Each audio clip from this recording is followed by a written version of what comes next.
And it was told Joab, Behold, the king weepeth and mourneth for Absalom. And the victory that day was turned into mourning unto all the people. For the people heard say that day how the king was grieved for his son. And the people gat them by stealth that day into the city, as people being ashamed steal away when they flee in battle. But the king covered his face, and the king cried with a loud voice, O my son Absalom! O Absalom, my son, my son! And Joab came into the house to the king, and said, Thou hast shamed this day the faces of all thy servants, which this day have saved thy life, and the lives of thy sons and of thy daughters, and the lives of thy wives, and the lives of thy concubines, in that thou lovest thine enemies, and hatest thy friends. For thou hast declared this day, that thou regardest neither princes nor servants. For this day I perceive, that if Absalom had lived, and all we had died this day, then it had pleased thee well. Now therefore arise, go forth, and speak comfortably unto thy servants. For I swear by the Lord, if thou go not forth, there will not tarry one with thee this night. And that will be worse unto thee than all the evil that befell thee from thy youth until now. Then the king arose, and sat in the gate. And they told unto all the people, saying, Behold, the king doth sit in the gate. And all the people came before the king, for Israel had fled every man to his tent. And all the people were at strife throughout all the tribes of Israel, saying, The king saved us out of the hand of our enemies, and he delivered us out of the hand of the Philistines. And now he is fled out of the land for Absalom. And Absalom, whom we anointed over us, is dead in battle. Now therefore why speak ye not a word of bringing the king back? And King David sent to Zadok and to Abiathar the priests, saying, Speak unto the elders of Judah, saying, Why are ye the last to bring the king back to his house? Seeing the speech of all Israel is come to the king, even to his house. Ye are my brethren, ye are my bones and my flesh. Wherefore then are ye the last to bring back the king? And say ye to Amasa, Art thou not of my bone, and of my flesh? God do so to me, and more also, if thou be not captain of the host before me continually in the room of Joab. And he bowed the heart of all the men of Judah, even as the heart of one man. So that they sent this word unto the king, Return thou, and all thy servants. So the king returned, and came to Jordan. And Judah came to Gilgal, to go to meet the king, to conduct the king over Jordan. And Shimei the son of Jerah, a Benjamite, which was of Bahorim, hasted and came down with the men of Judah to meet King David. And there were 1,000 men of Benjamin with him. And Ziba the servant of the house of Saul, and his 15 sons and his 20 servants with him. And they went over Jordan before the king. And there went over a ferry boat to carry over the king's household, and to do what he thought good. And Shimei the son of Jerah fell down before the king, as he was come over Jordan, and said unto the king, Let not my lord impute iniquity unto me. Neither did thou remember that which thy servant did perversely the day that my lord the king went out of Jerusalem, that the king should take it to his heart. For thy servant doth know that I have sinned. Therefore, behold, I am come the first this day of all the house of Joseph to go down to meet my lord the king. But Abishai the son of Zeruiah answered and said, Shall not Shimei be put to death for this, because he cursed the Lord's anointed?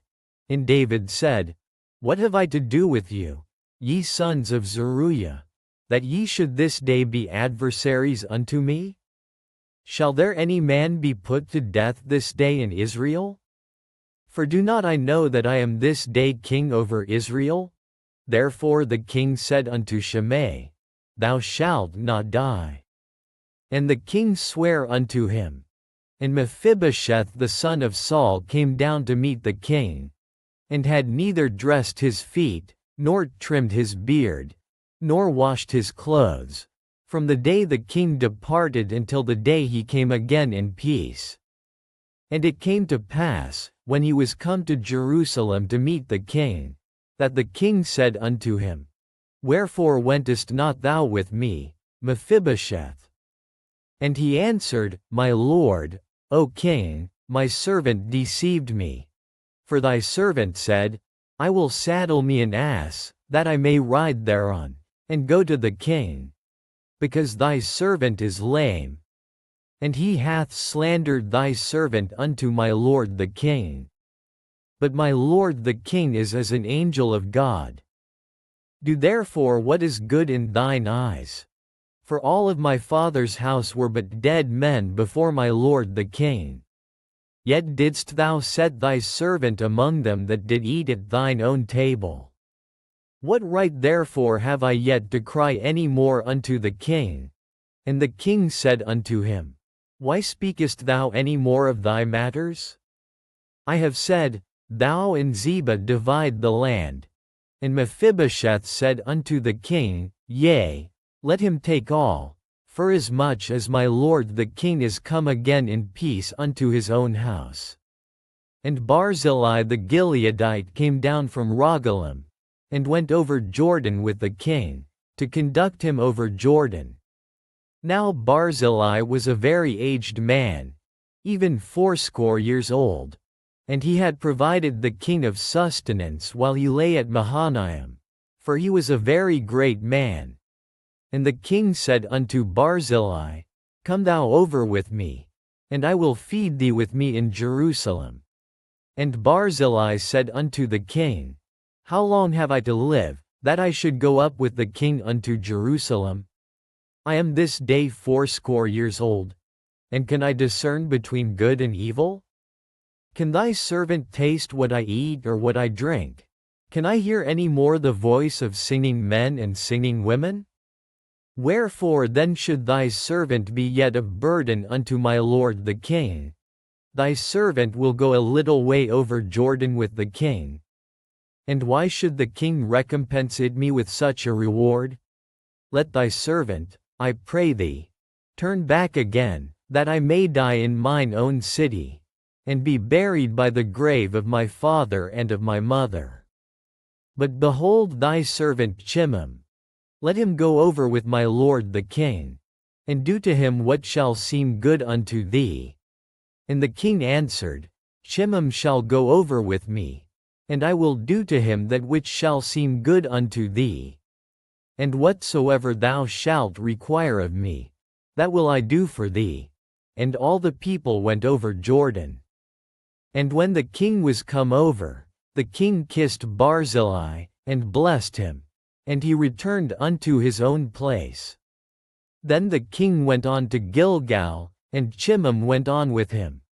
And all the people of Judah conducted the king, and also half the people of Israel.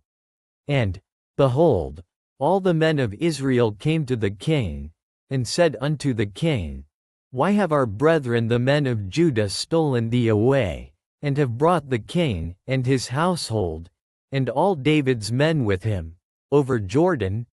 And all the men of Judah answered the men of Israel, Because the king is near of kin to us.